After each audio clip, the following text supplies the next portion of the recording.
Hi everybody, Richie Faulkner here from Elegant Weapons and Judas Priest, and I'm on Talking About Rock.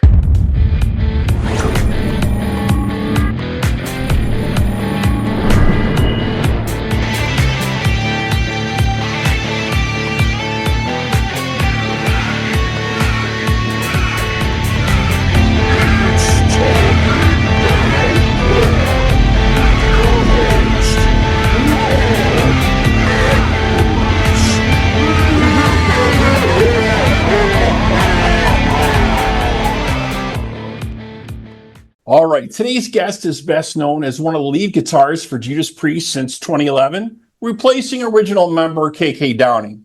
He's also one of the founding members of Elegant Weapons.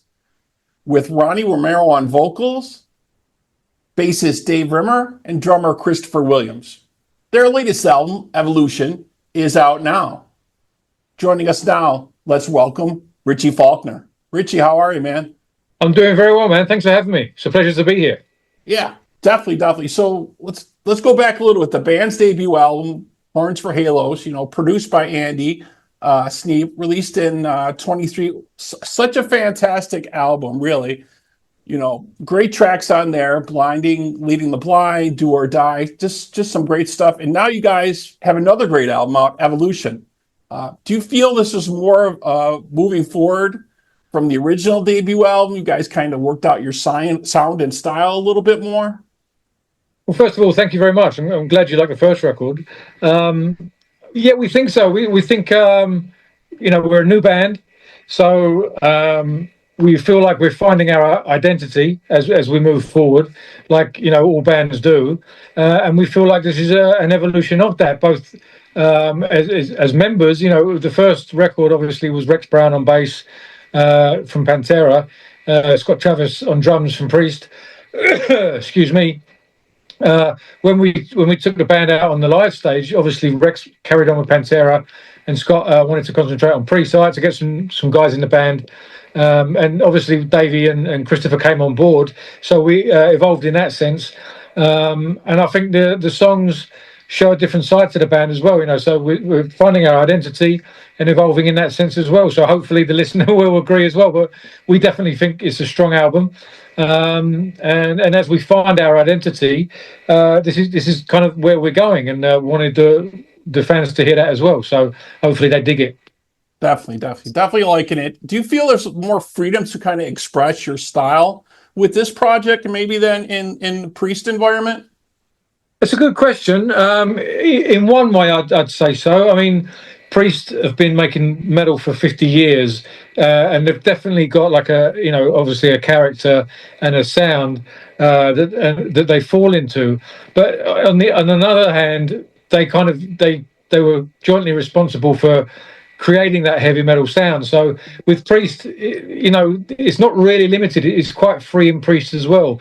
If it's a good song, if it's a strong song, we go with it, really. So we're not really limited in that sense either. But from another point of view, with Elegant Weapons, we are a new band.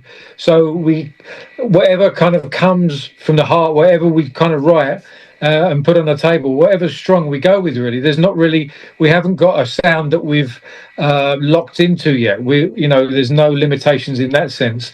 So yeah, if it's a strong song, and we think it's going well, we'll go with it. So we'll see where that goes. Maybe the third or fourth record, maybe we'll solidify that sound, or maybe we won't. Maybe it'll keep evolving. We don't know yet. So we'll see what happens.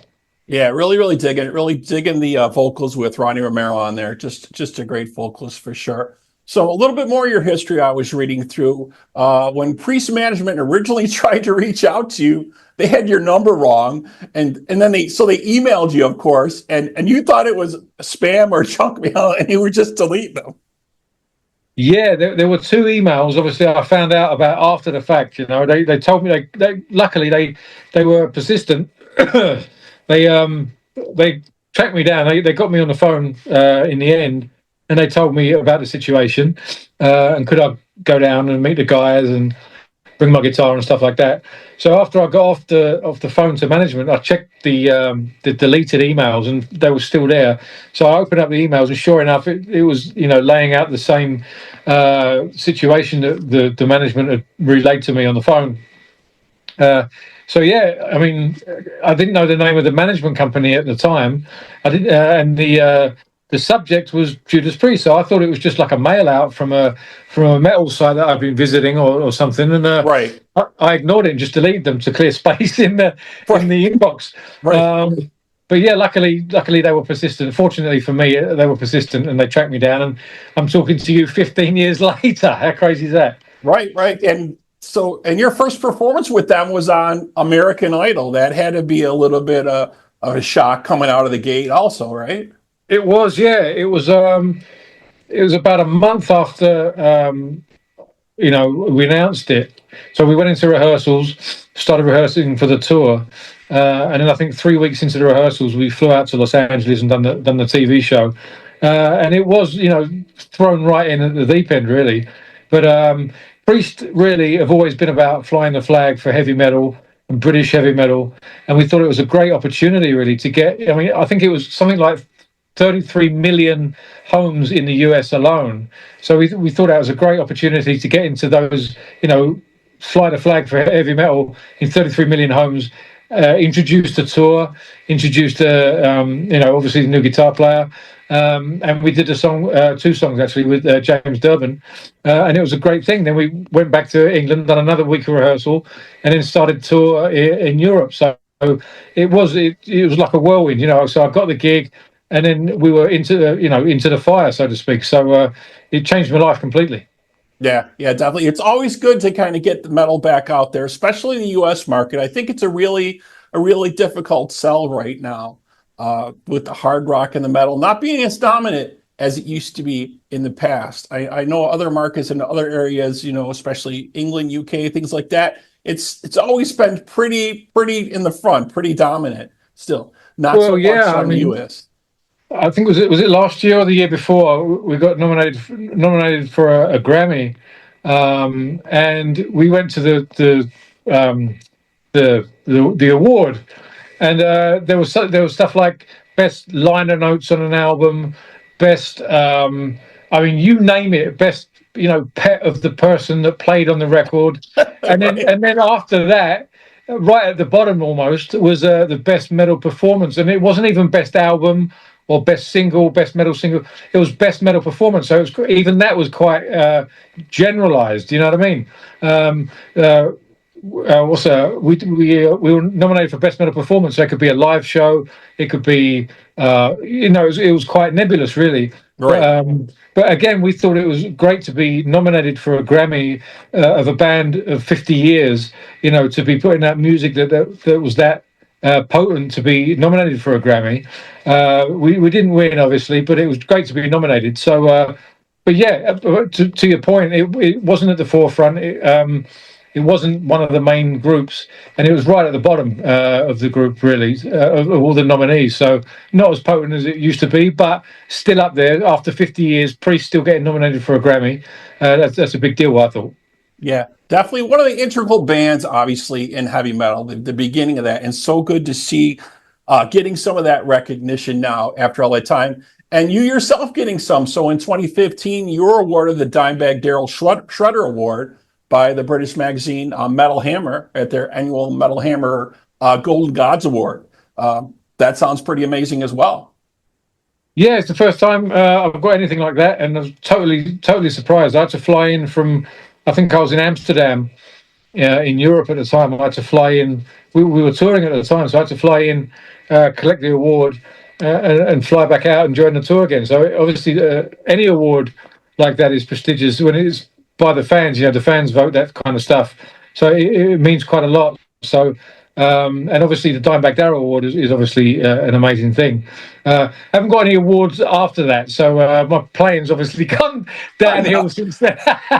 I don't think so. Well, you've had some other issues to deal with, some personal issues, some health issues in the past. I've actually got it's down here. It's right down there. Actually, I don't know if you can see it. It's it's down there, so I keep it here. Oh, You know, you might need to rise it up a little higher so people see that, maybe, right? Maybe it's a beautiful thing. It's a golden skull with horns. It's cool with a sword through the middle. It's great. So yeah, very it's nice, always fun very to get nice. awards like that. Very nice. I also wanted to check in with you. Obviously, having that big health issue in 2021, emergency heart surgery. Have you changed anything in your lifestyle, in your health? I'm sure you watch that a lot more closely now, as anybody would. Well, yeah, you have to change some things. I mean, I always consider myself very fortunate, obviously, to still be here, but obviously very fortunate that my regimen isn't really.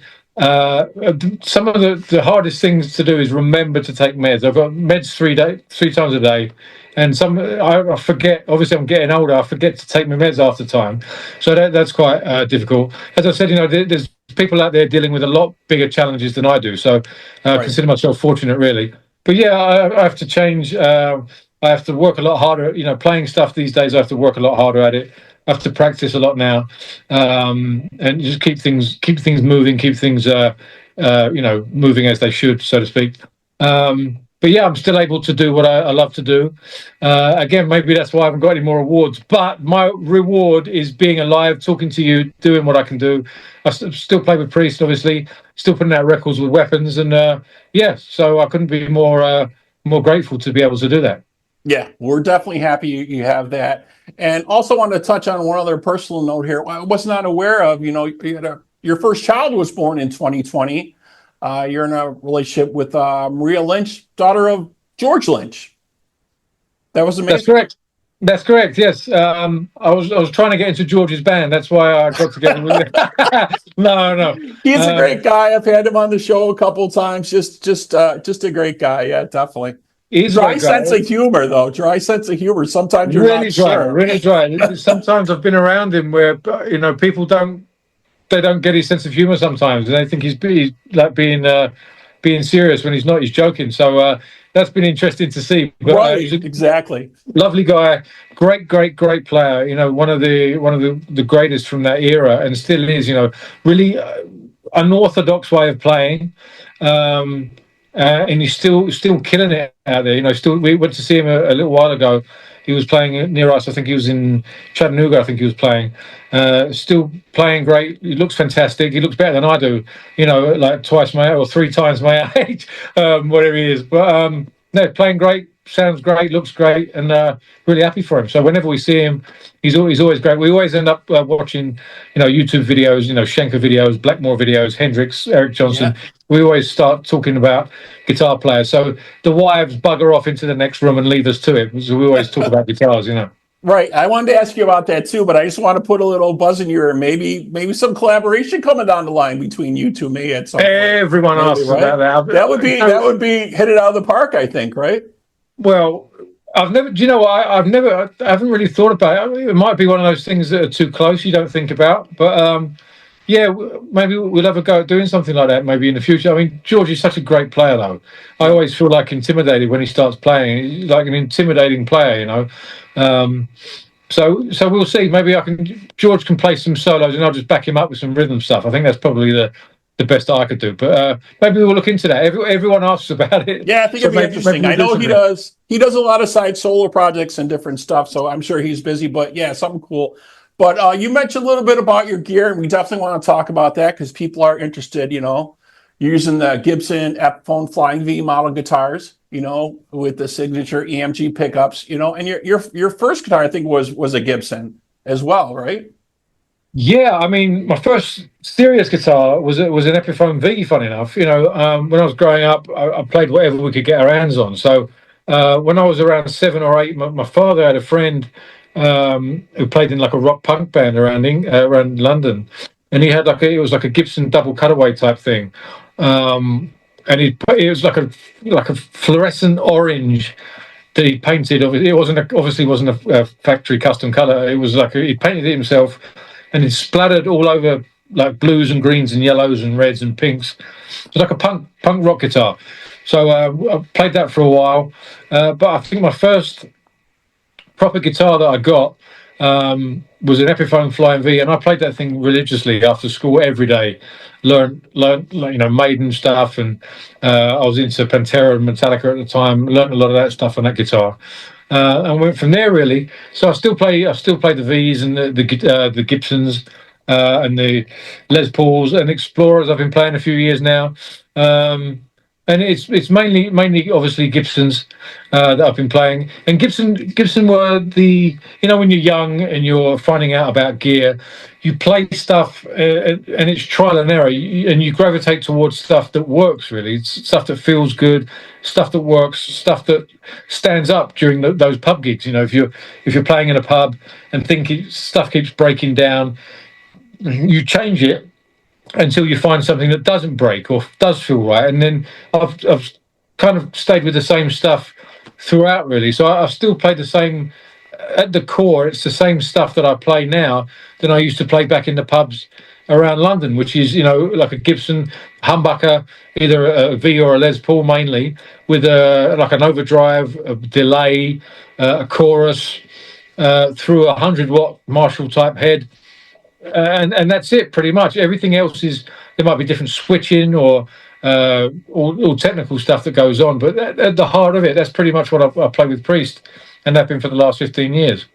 Yeah, like you said, you stick with what works, definitely. So I That's know right. you're busy when you're not touring, recording, or writing. What do you do to relax? Do you get out and do some other things? What do you like to do? Well, I like to. I like cars. I got into driving. I've never had a driving license until recently. Never needed a driving license. I lived in London. I lived in the city, and I played guitar, so I could always get on the subway. And so I didn't have a drum kit that I had to travel around with. So it was easy for me to get. You know what I mean? Right. But until recently, so I never needed a driving license. But I finally got a driving license, so I got into driving. And we live kind of out in the country, so I take the 911s out in the country and put them through the gears. I enjoy doing that, so I started a bit of a car collection. I collect amplifiers and collect guitars, and obviously spend time at home with the family and stuff like that, and the dogs. And I like a bit of downtime too. I do a bit of painting, a bit of Warhammer. I don't know if you know, like Warhammer 40,000. But like miniatures, like the Space Marines. I do a bit of painting and stuff. Right. But yeah, that's about it, really. As you said, most of the other time goes into recording or writing riffs and stuff. You never know when you're going to need stuff for a next album or a next idea. Right. Are you one of those guys that have something like next to your bed or a tablet, like right next to you if you get an idea, right? Absolutely. Luckily, we've got phones these days with, sing or whistle stuff into them. And then when I get home, I translate them over. Luckily I've got the studio at home. I can translate those ideas on a phone into the studios to put them down on the guitar and then put them in a folder. As I said, you never know when you need them. So it's good to have those things around. Definitely. So plans for shows or a tour coming up with Elegant Weapons? What's in the works? What's next steps? Anything happening with that? Yeah, we're looking, obviously, as you can imagine, we've all got different bands. So one of the challenges for Elegant Weapons is getting everyone together free on the same schedule. So we've got a Priest tour coming up in July in Europe that we finish out at the end of September. So we're looking at some dates after that where we're hoping to get everyone together to do some dates with Weapons. And maybe that'll be Europe or the States, Japan, maybe South America. We don't know. Anywhere that will have us, we'll go to. So when we get those dates solidified, we'll let everyone know, obviously, on our socials. Definitely. And you guys I think you're working on finishing up the next Priest album. Something you're working on it currently? We started it, yeah. We started it in February. We've done a bit more work on it last month. So we haven't got a release date, and we're not sure when it's going to be finished, but we are working on it. So yeah, hopefully that will be sometime in the future as well.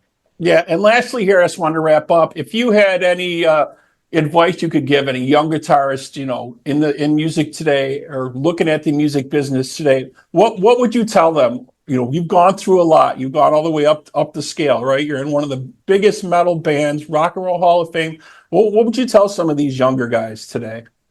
I would say play what you love. Even if it's not what everyone else loves, play what you love. I would say harness what makes you different. If you're trying to copy someone and it doesn't sound quite right. It doesn't sound like the other player. That's because it sounds like you. So that's what you've got to harness.